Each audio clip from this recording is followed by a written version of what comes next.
I'm meeting you at the turning point of my life. Another turning point. Every day is sort of one, isn't it? This is pretty major, and I know it's in my power to create that, starting with my belief, but I'm blessed that I have an ally that has created this stream for me, and it's the most powerful physical human force on the planet, the United States government, because I turned 65 tomorrow, and the stream is called Medicare. It begins with a loss, because I've had a therapist. Now, before you go further, we know we're going to adjust this just a little bit. Yes, a little close. In light of everything that we just talked about, how valuable is discussion like this? Is it helpful? With you, yes. Then continue. It begins with a loss, because I've had this therapist for the last 3 years that I just had to say goodbye to, because she's not Medicare certified, and she referred me to a couple others that I'll have to pick from. This has been my only relationship in the past 3 years, my only adult relationship. Other than that, I have my 3 teenagers. But like one of the things she came up with is that I have Asperger's syndrome, and that's why I don't have friends. My last girlfriend, I was 59 and a half. Last time I had sex, there was a white man in the White House, and just not many friends.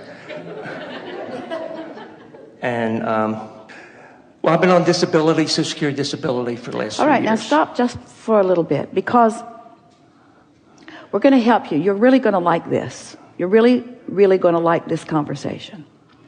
In fact, everything that we said in the earlier part of this day was to bring us to this place where we could have this conversation.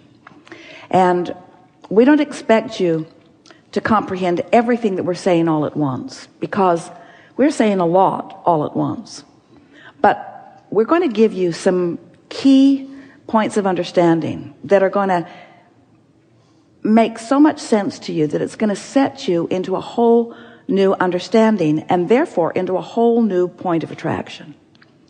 First, we want to say to you that there is nothing that you just said, or if we hadn't cut you off, nothing that you were going to say that isn't exactly true. In other words, everything that you're saying is true. We just want to ask you if these things don't have many friends, just had this one person that I was sort of paying to listen to me, and haven't had a sexual relationship, these things that you said, are they things that you want to continue to be as they have been? And of course, we know the answer to that question. Of course not, Abraham. That's why I'm bringing them up. I don't like things the way they are. But we want you to understand that things can't change when you keep the conversation active about how they are.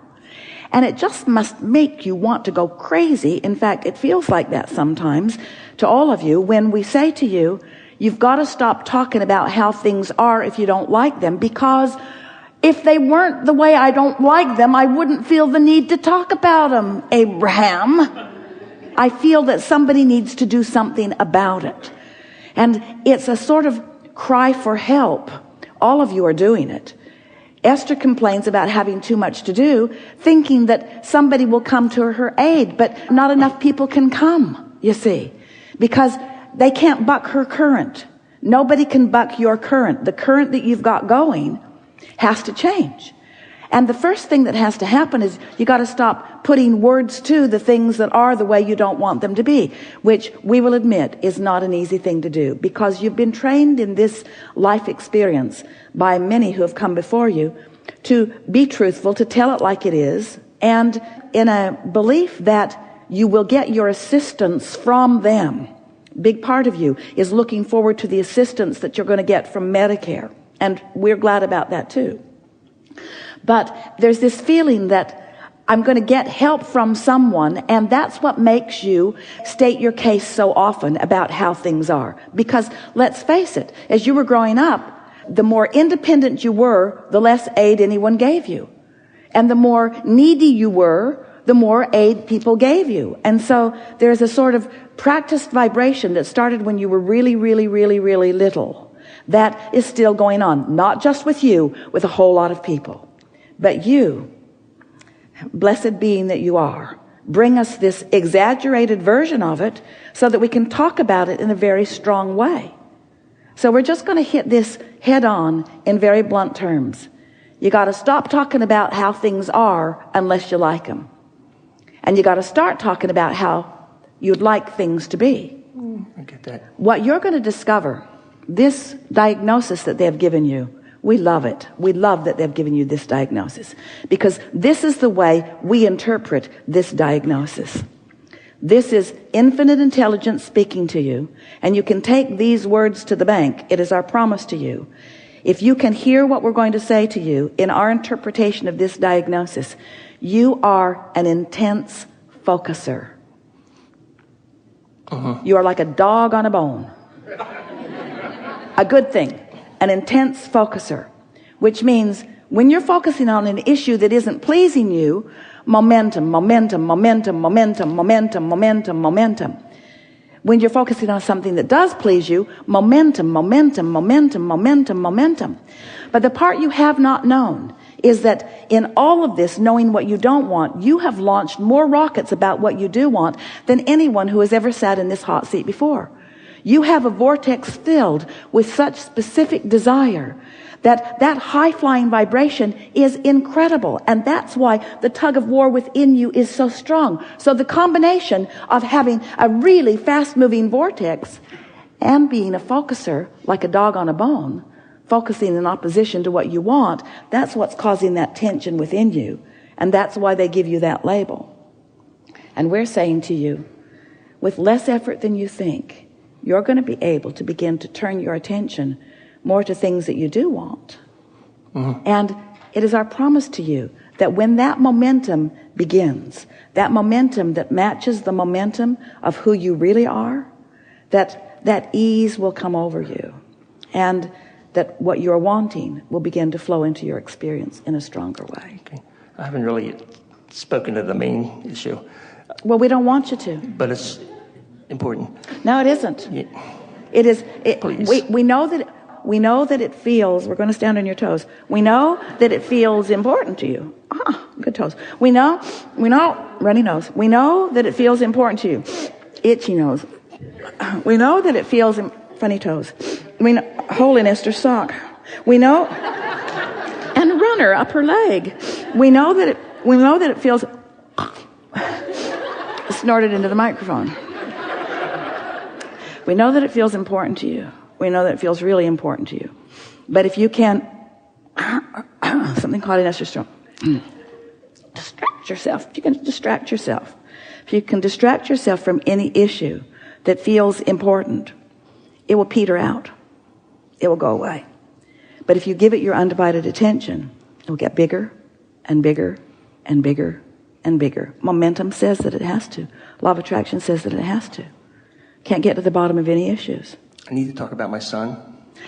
Well, maybe before the workshop is over, we can have that discussion. But for right now, we want to leave you in this place of anticipating. So now here comes the quiz. Are we too close? You comfortable with this? I just need to talk. Well, before you do, we have some questions for you. Do you accept that you are a vibrational being? Yes. And do you accept that you are offering a vibration all the time? Yes. And do you accept that the vibration that you're offering equals a point of attraction? That what you're thinking and feeling, no matter who it feels like it's about, do you accept that you have a point of attraction going on? Yes. Do you accept that you have more control over that point of attraction than you've been exercising? And you think that's true of most people? You think that's why all these people gathered around here? Yes. Do you think that you have the ability to increase your measure of control? Yes. We're really pleased with this conversation that we're having, and your comprehension of this vibration. There are a lot of people who would just be annoyed at a conversation about vibration because you're not used to discussing things in terms of vibration. We discuss things in terms of vibration because we can discuss things in terms of emotion. So, does it seem logical to you that the more bothered you are about something, the more momentum you've got going on a vibrational pattern that isn't serving you? Yeah. And does it seem logical to you that momentum is going to increase with more attention to that? Does it make sense to you that every subject is really two subjects, wanted and unwanted? Yes. And can you feel that a lot of times you and everybody else is approaching the subject in terms of what isn't wanted, in terms of what is wanted? That's why it feels like an issue. Do you believe us when we say that momentum is what equals influence? Mm-hmm. And does it seem logical that if you're focused with someone on a problem and therefore gathering more momentum about that problem, that then your influence is perpetuating the problem? Yeah. So, except with you. Yeah, well, we're standing on your toe. So then it becomes sort of simple. Do I want to perpetuate the problem or do I want to perpetuate the solution? Because whatever I focus upon, momentum is going to become more, yes? So if I perpetuate the solution will get bigger. If I perpetuate the problem will get bigger. Logical? Right. So what we want to say to you is, and it would be true of anybody that we would be talking to, we can't get to the solution right now because the vibration of the problem is still too dominant. So if we try to talk about it now, we're going to perpetuate the problem, not the solution. So I wanted to talk about the solution and not to what I just talked about. That's not the issue. Well, just trust us a little bit and let's have some more seminar. And you just relax and listen to what we're saying, because we're going to be talking to you all through the hours that we're moving forward. And it is our promise to you that the solution will be readily available to you. And depending upon how well your vibration adjusts during the seminar, you'll get it. We will point at you, we will focus, we might even bring you back on the stage to talk about it. So do you follow that? I hope so, yeah.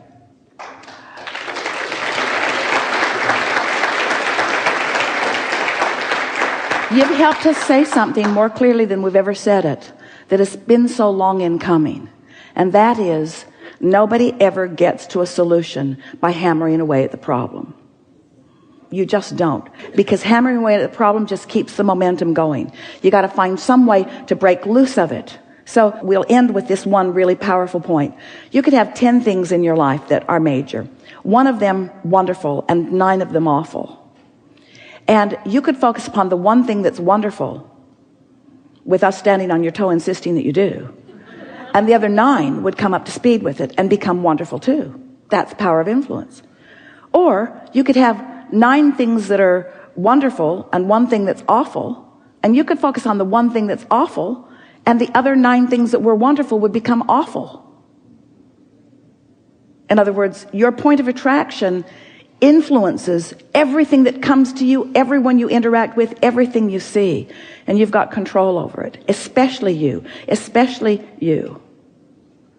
We enjoyed this interaction immensely. Good time for a segment of refreshment.